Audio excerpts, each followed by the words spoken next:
You will never believe how a little dog changed the life of an ordinary man and made a difference for dozens of animals in distress. At the end of the video, you will discover how a simple choice led to an ending that no one could have ever imagined. Stay with us, because this story will touch you deeply.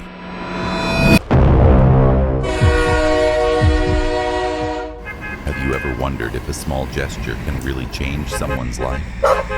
This is the story of a man who chose to follow his instincts. The bus was about to depart when a desperate bark pierced the morning air. The passengers turned in surprise to see a small Jack Russell Terrier frantically jumping next to the vehicle, its eyes filled with an almost human urgency. The driver, Dave Wilson, hesitated, his finger hovering above the button to close the doors. The dog's behavior made his heart clench.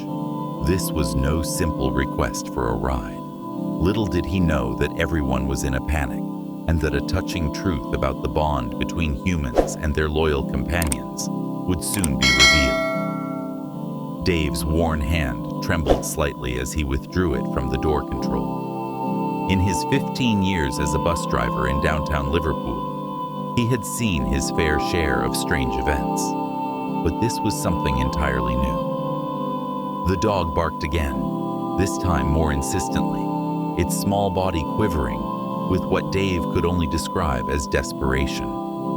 With his often impatient Scouse accent, Dave said. Dave ignored it, his gaze fixed on the dog whose collar jingled with each frantic jump, the tags catching the weak English sun that filtered through the cloudy sky.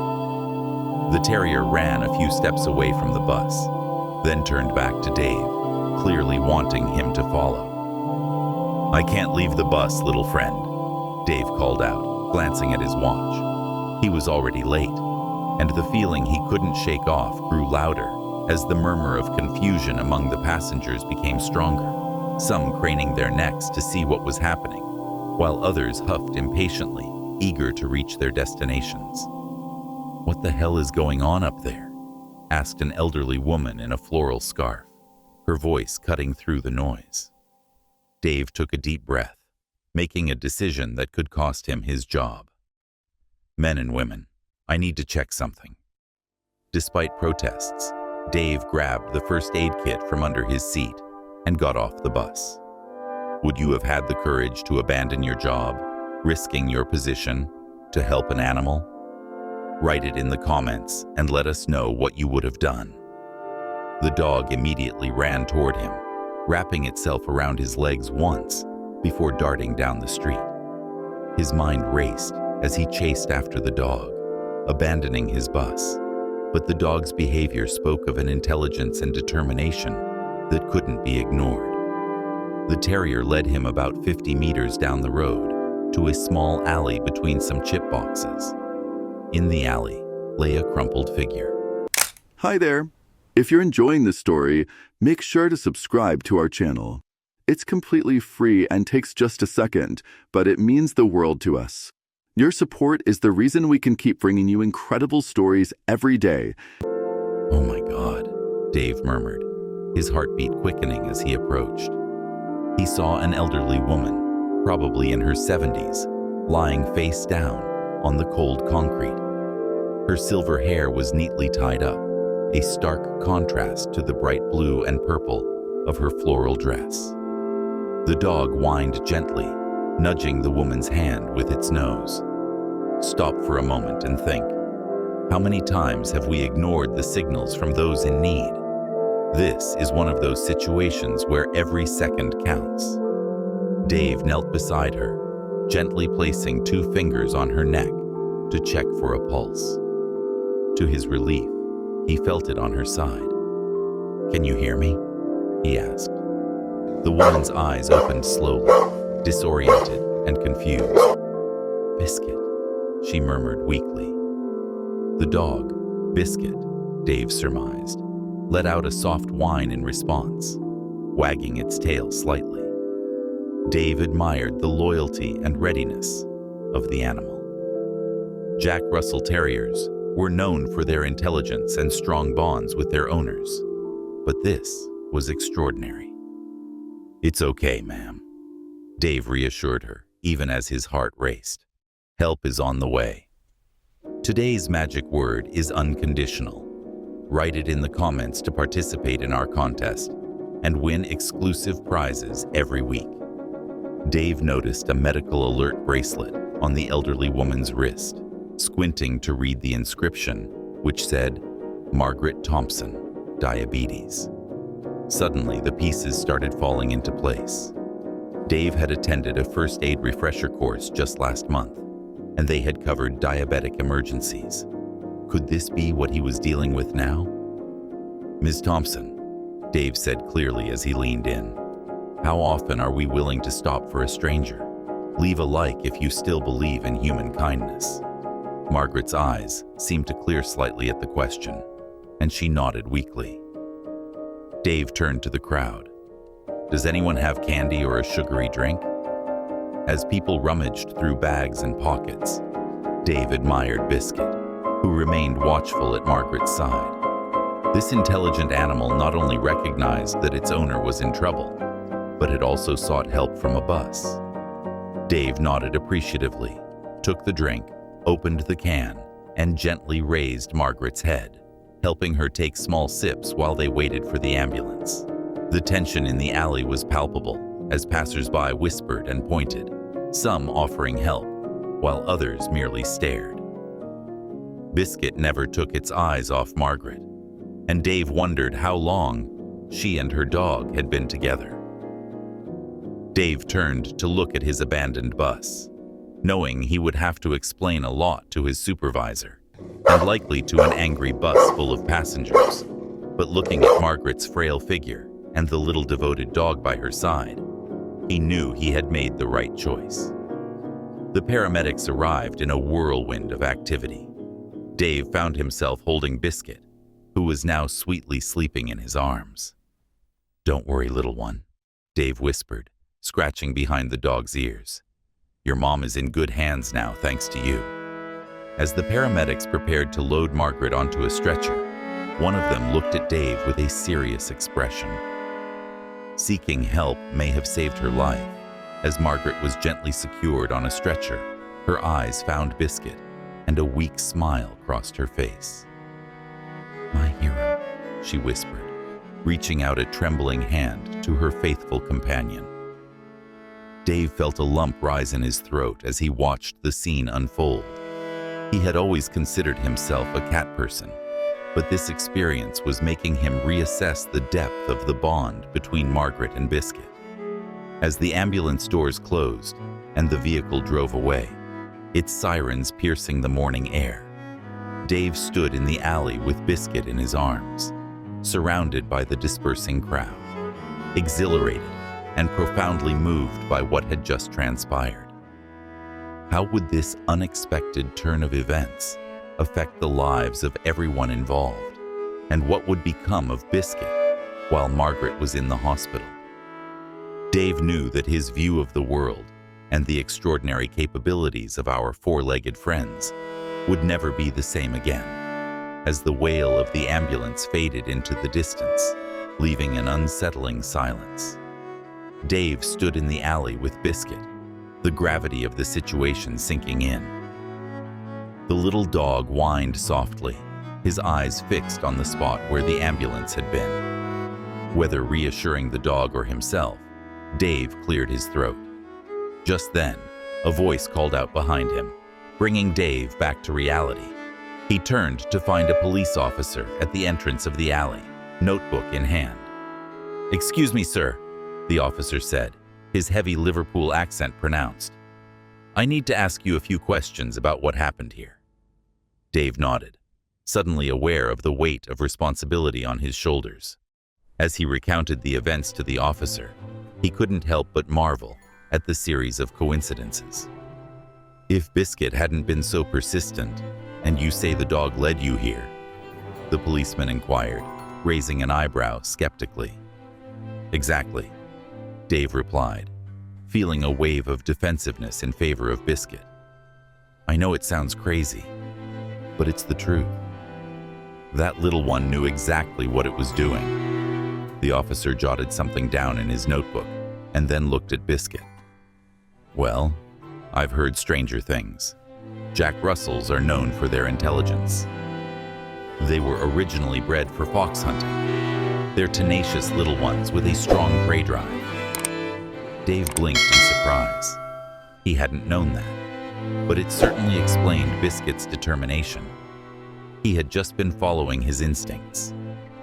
Then the constable shrugged. Maybe, or maybe he's just a really good boy who loves his owner.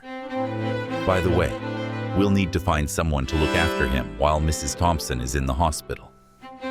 Dave felt a pang of concern. Does she have any family? He asked. We're investigating, replied the officer. In the meantime, we'll have to take him to a shelter. No, Dave interrupted, surprising himself with the vehemence in his voice. I mean, I could take care of him until Mrs. Thompson is back on her feet. The words slipped out before he could think twice about it. Dave, who had never owned a pet and could barely keep his houseplants alive, was offering to care for a new dog. Are you sure about this, sir? It's a big responsibility. Dave looked at Biscuit, who was gazing at him with soulful brown eyes. At that moment, he felt a connection with the little dog that he couldn't explain. I'm sure, he said firmly, as the officer took note of Dave's details. A commotion at the end of the alley caught their attention. A group of angry passengers from the abandoned bus had arrived on the scene, led by a man in a suit. Hey, he shouted, pointing an accusing finger at Dave. The irresponsible driver who left us stranded. Dave's heart sank amidst the drama of the rescue. He had forgotten about his job. He could already imagine the stern reprimand from his supervisor, the note in his file, and possibly even termination. How would he explain this?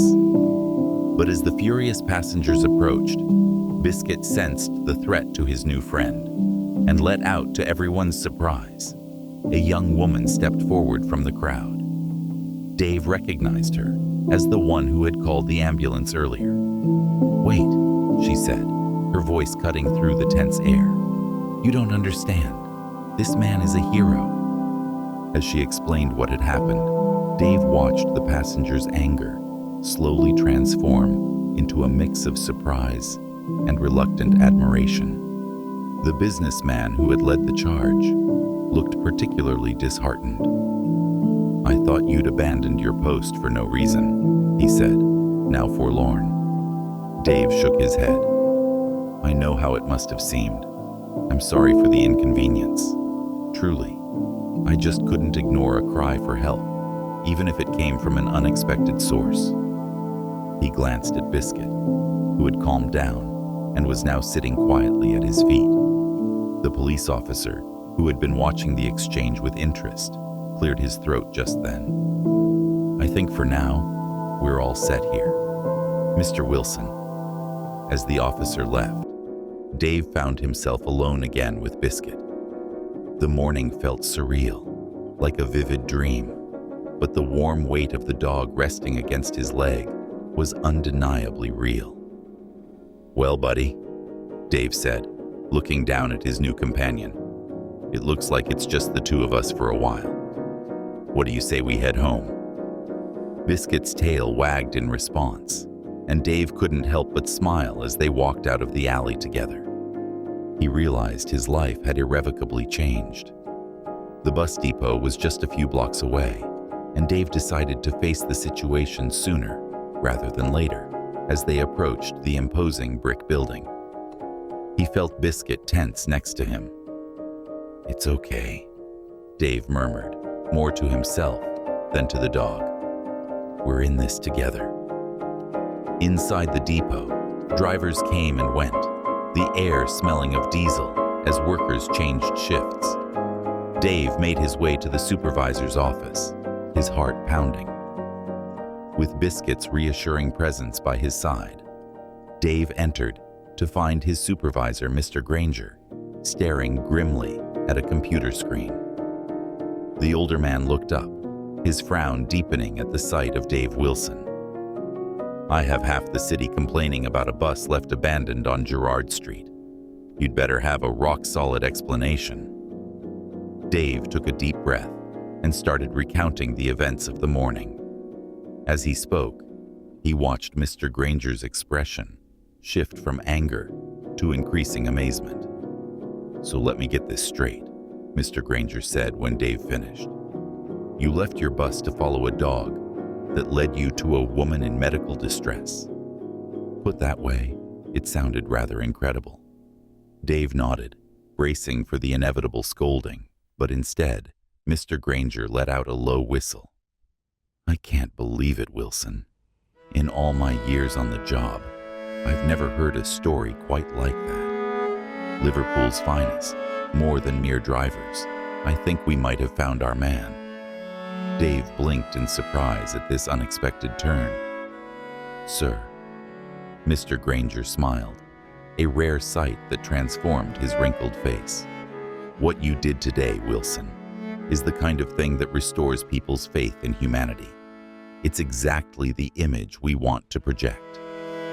As the implications of this sank in, Dave felt a wave of relief wash over him. Not only had he received praise. Mr. Granger's eyes fell on Biscuit, who had been sitting patiently beside Dave. "And who is this little hero?" "This is Biscuit, sir," Dave replied, bending down to scratch behind the dog's ears. "Well, I agreed to take care of him while his owner recovers." Mr. Granger nodded approvingly. "Good man. Now why don't you take the rest of the day off? Get this little one settled, and we'll sort out the details of the campaign tomorrow." As Dave left, he felt a renewed spring in his step. He looked at Biscuit, who was gazing at him with what Dave could have sworn was a look of pride. "Well, buddy," Dave said with a smile, "it looks like we might both become local celebrities soon. How about we head home and celebrate with some good dog food for you?" Biscuit's enthusiastic bark echoed in the depot, eliciting smiles from other drivers as they stepped out into Liverpool. Dave hardly had a moment to catch his breath between taking care of Biscuit, visiting Margaret in the hospital, and preparing for the transport company's new campaign. But despite the chaos, he felt happier than he had in years. Biscuit had settled into Dave's small apartment with surprising ease, quickly claiming the worn armchair by the window as his favorite spot. On Friday afternoon, Dave received a call from the hospital saying Margaret was recovering. Sure, here's the translation of the provided Italian text into English. She was fine and would be discharged the next day. He was relieved, but also saddened at the thought of saying goodbye to Biscuit. "Well, buddy," Dave said to the dog. Biscuit's tail wagged at the sound of Dave's voice, but there was something in the dog's eyes that made Dave wonder if he understood more than he let on. The next morning, Dave and Biscuit went to the hospital. When they entered Margaret's room, the elderly woman's face lit up with joy. "Biscuit!" she exclaimed, her voice louder than Dave had expected. The small dog jumped onto the bed, wagging his tail furiously. It's incredible how animals seem to sense our pain and our love, isn't it? Do you think animals have some sort of sixth sense? Let's discuss it in the comments. Dave watched the reunion with a smile, but he couldn't shake the feeling of emptiness in his chest. In the past week, he had become more attached to the little terrier than he wanted to admit. As Biscuit settled onto Margaret's lap, she turned to Dave and said, "You must be the kind bus driver I've heard so much about." He complained, feeling uncomfortable with the compliments. Margaret shook her head. "No one would follow a strange dog all the way out there. You really are special." As they chatted, Dave learned more about Margaret's life. She had been a teacher before retiring, and Biscuit had been her constant companion for the past 8 years. "He's a rescue dog, you know," she said, scratching behind Biscuit's ears.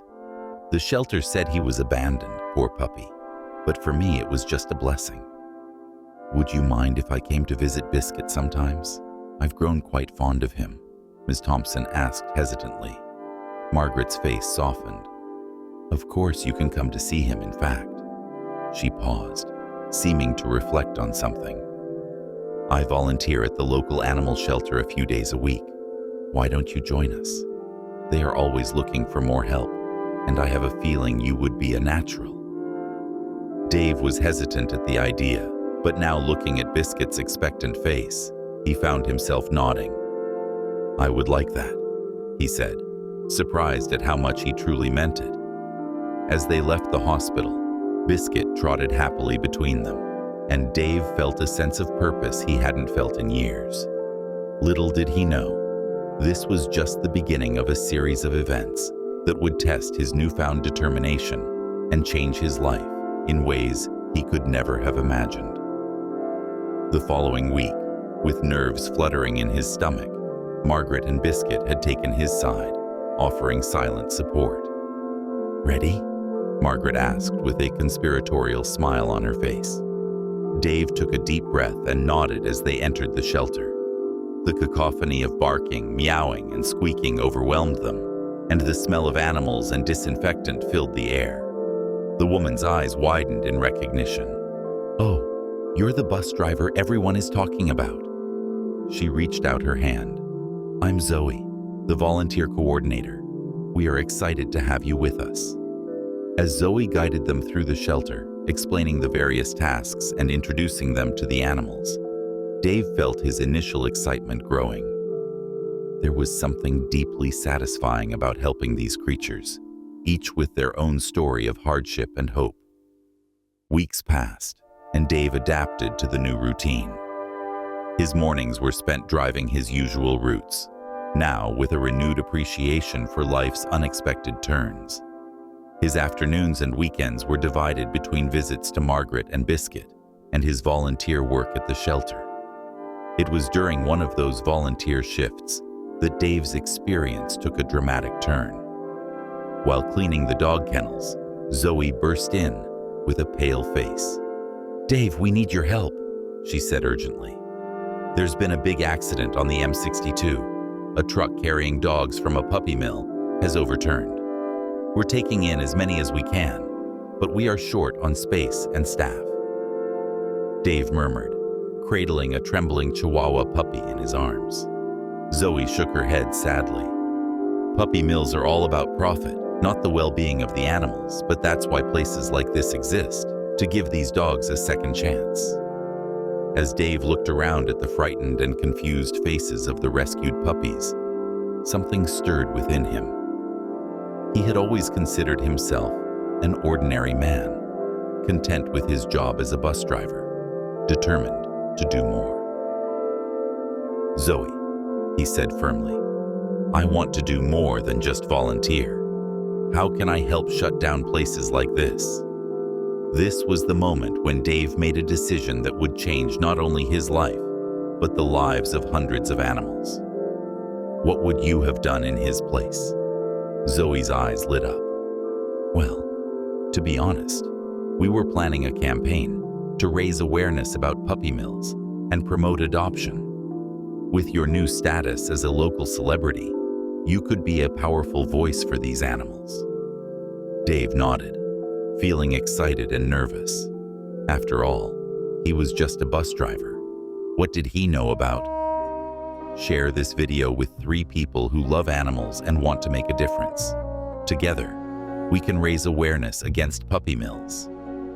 Dave had to try, but what he didn't realize was that his decision to speak out would have far-reaching consequences as the campaign gained momentum and attracted attention not only from local media, but also from some less reputable figures in the puppy mill industry. One evening, as Dave was closing the shelter after his shift, he saw a luxurious black car parked across the street.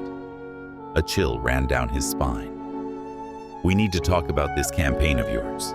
It's causing some trouble for certain business interests. Dave felt his heart race, but held his ground.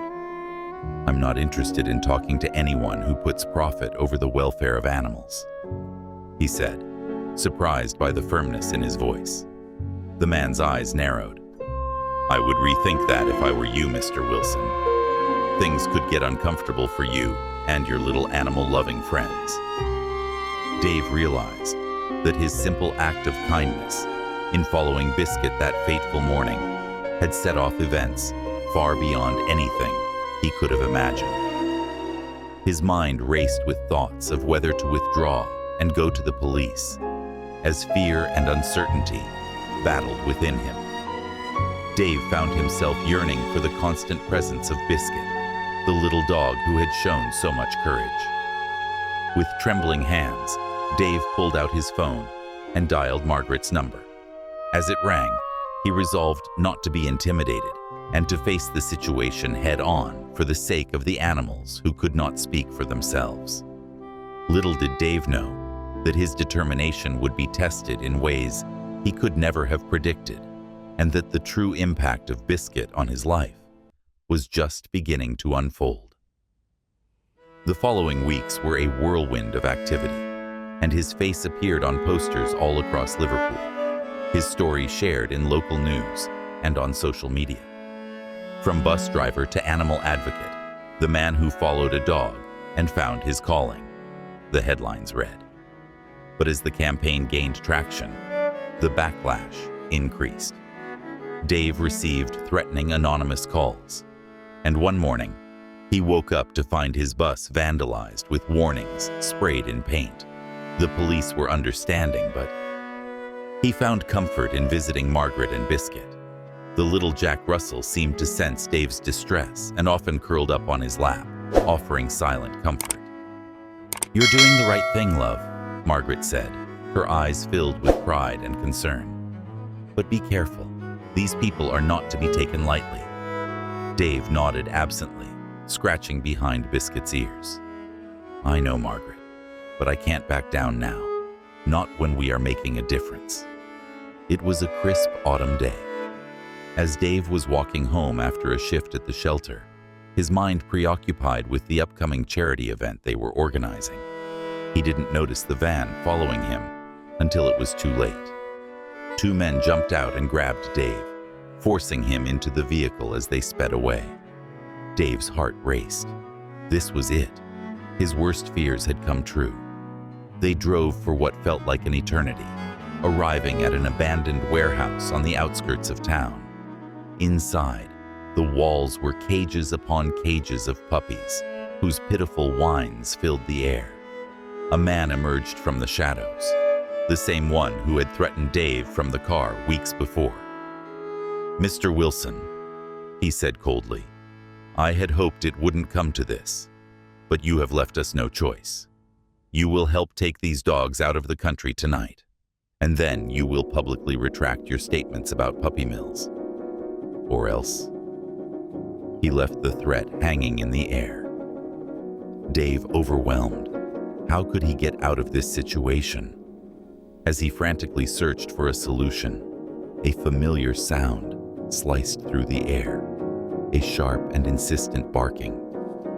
Everyone froze. It couldn't be. Suddenly, the warehouse door burst open, and a team of police officers, led by Biscuit, wriggling on a leash, held by a very worried Margaret, surged inside. "Dave!"